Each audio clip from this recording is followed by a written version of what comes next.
क्या हमारी election commission पारदर्शिता से काम कर रही है या नहीं। इतना ही आया कि इतनी परसेंटेज वोट हुई, कितने वोट पड़े हैं वो वेबसाइट पे नहीं दिखाया गया।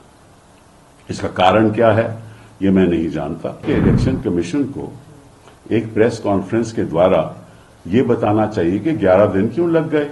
कि कोई भी ऐसी संस्था नहीं है जिसपे लोगों को शक नहीं है, चाहे वो ईडी हो, चाहे वो सीबीआई हो। आज हम एक बहुत ही महत्वपूर्ण बारे में बात करेंगे। अभी हाल ही में चर्चा हो रही है कि क्या हमारी इलेक्शन कमीशन पारदर्शिता से काम कर रही है या नहीं। और आपको मालूम है कि अभी सुप्रीम कोर्ट का भी निर्णय आया है ईवीएम के बारे में, और सुप्रीम कोर्ट ने कहा है कि हर नागरिक को ईसीआई पे विश्वास रखना चाहिए, इलेक्शन कमीशन पे विश्वास रखना चाहिए, वो सही भी है। लेकिन सवाल ये उठता है कि क्या इलेक्शन कमीशन ऑफ इंडिया या और संस्थाएं विश्वास लायक हैं या नहीं, ये सवाल उठता है। अभी क्या हो रहा है कि पहले चरण के बाद जो नतीजे इलेक्शन कमीशन की वेबसाइट पे आए हैं कि कितनी परसेंटेज वोट हुई, वो 11 दिन के बाद आए हैं। और केवल इतना ही आया कि इतनी परसेंटेज वोट हुई, कितने वोट पड़े हैं वो वेबसाइट पे नहीं दिखाया गया। इसका कारण क्या है ये मैं नहीं जानता। और कुछ लोग कहते हैं कि इसमें कोई आपको विश्वास रखना चाहिए कि ये जो कहा गया है वो सही है। हम विश्वास रखेंगे, लेकिन इतना जरूरी है कि इलेक्शन कमीशन को एक प्रेस कॉन्फ्रेंस के द्वारा ये बताना चाहिए कि 11 दिन क्यों लग गए। क्योंकि मैंने कई पूर्व इलेक्शन कमिश्नर से बात की है, उन्होंने कहा है कि हम जब इलेक्शन कमीशन में थे तो तुरंत या तो उसी शाम को या अगले दिन सुबह वेबसाइट पे नतीजे आ जाते थे कि कितने लोगों ने वोट किया है। तो 11 दिन क्यों लगे। अब जब ये संदेह पैदा होता है तो निश्चित रूप से लोगों का विश्वास भी घटता जाता है। और आज की स्थिति, हिंदुस्तान की स्थिति ऐसी है कि कोई भी ऐसी संस्था नहीं है जिसपे लोगों को शक नहीं है, चाहे वो ईडी हो, चाहे वो सीबीआई हो, चाहे वो गवर्नर साहब हो, चाहे वो हमारी पार्लियामेंट में जिस तरह से कार्रवाई हो रही है चाहे वो हो। तो कोई भी ऐसी संस्था हिंदुस्तान में नहीं है जिसके बारे में नागरिक सोचता है कि कहीं सही तरीके से लोकतंत्र के आधार पे हमारा देश आगे नहीं चल रहा।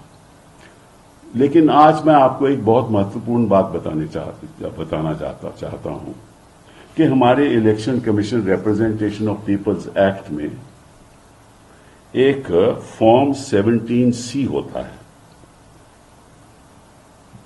फॉर्म 17C होता है, और वो फॉर्म जब चुनाव हो रहा होता है, देखो हर पार्लियामेंट्री कंस्टिट्यूएंसी में लगभग 1800 पोलिंग स्टेशन होते हैं।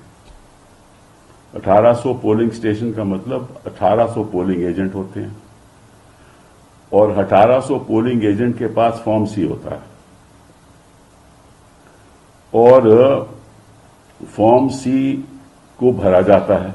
उस फॉर्म C में क्या क्या है मैं आपको बताना चाहता हूं। उसमें है कि पोलिंग स्टेशन का नाम क्या है, उस फॉर्म C में लिखा जाता है। Identification number of voting machine क्या है, मतलब कि जो आपका कंट्रोल यूनिट है उसका आइडेंटिफिकेशन नंबर, जो आपका बैलेट यूनिट है उसका आइडेंटिफिकेशन नंबर, वो 17C में होता है। और कौन सा प्रिंटर यूज हुआ है वो भी आइडेंटिफाइड रहता है। फिर जो इलेक्टर्स हैं जिन्होंने मतदान दिया, कितने हैं उस कंस्टिट्यूएंसी में और कितनों ने दिया, ये उसमें शामिल होता है। कैंडिडेट का नाम शामिल होता है, कितने वोट कास्ट हुए वो शामिल होता है। और जब पोलिंग खत्म हो जाती है तो फॉर्म वो भर के पोलिंग एजेंट को दिया जाता है। मतलब कि उसी वक्त जब पोलिंग खत्म होती है, पोलिंग एजेंट के पास वो फॉर्म होता है 17C, जिसमें ये लिखित है कि कितने वोट हुए, कितने वोट पोल हुए, कितने इलेक्टर थे, कितने मतदाता थे और कितने पोलिंग। ठीक है। सो वो जो फॉर्म है वो पोलिंग एजेंट के पास है। अब 1800 पोलिंग एजेंट हैं, तो हर पोलिंग एजेंट इसका महत्व नहीं जानता। कुछ फॉर्म गुमा देते हैं, कुछ पार्टी को देते ही नहीं, तो पार्टी को पता नहीं रहता कि किस पोलिंग स्टेशन में कितने वोट हुए। ठीक है ना। लेकिन इस फॉर्म में सब कुछ शामिल है। कंट्रोल यूनिट का आइडेंटिफिकेशन नंबर, बैलेटिंग यूनिट का आइडेंटिफिकेशन नंबर, प्रिंटर का आइडेंटिफिकेशन नंबर, ये सब इसमें शामिल है। तो सवाल ये उठता है कि 17C फॉर्म इलेक्शन कमीशन अपनी वेबसाइट पे तुरंत क्यों नहीं देती? क्योंकि ये जो वहां अधिकारी बैठा है जो 17C फॉर्म फिल करता है, कंप्लीट करता है, अपने सिग्नेचर देता है, तो वो फॉर्म तो इलेक्शन कमीशन के पास जाता है तुरंत। तो अगर फॉर्म इलेक्शन कमीशन के पास जाता है उसी टाइम जब पोलिंग खत्म हो जाती है, तो अगले दिन ये फॉर्म इलेक्शन कमीशन की वेबसाइट पे क्यों नहीं आता? अब अगर इलेक्शन कमीशन की वेबसाइट पे आ जाए तो तुरंत सब देश के निवासियों को पता चल जाएगा कि इस पोलिंग स्टेशन में कितने वोट पड़े, पॉलिटिकल पार्टी को पता चल जाएगा। अब इलेक्शन कमीशन कहती है कि ये पोलिंग फॉर्म जो ये 17C है, हम तो आपके पोलिंग एजेंट को देते हैं। तो पोलिंग एजेंट 1800 एजेंट हर कंस्टिट्यूएंसी में, कोई नहीं देता फॉर्म, कोई देता है। तो ये जब आपके पास इंफॉर्मेशन है तो आप तुरंत उसको क्यों नहीं आप वेबसाइट को अपलोड करते? तो ये एक बहुत भारी समस्या है हमारे देश में।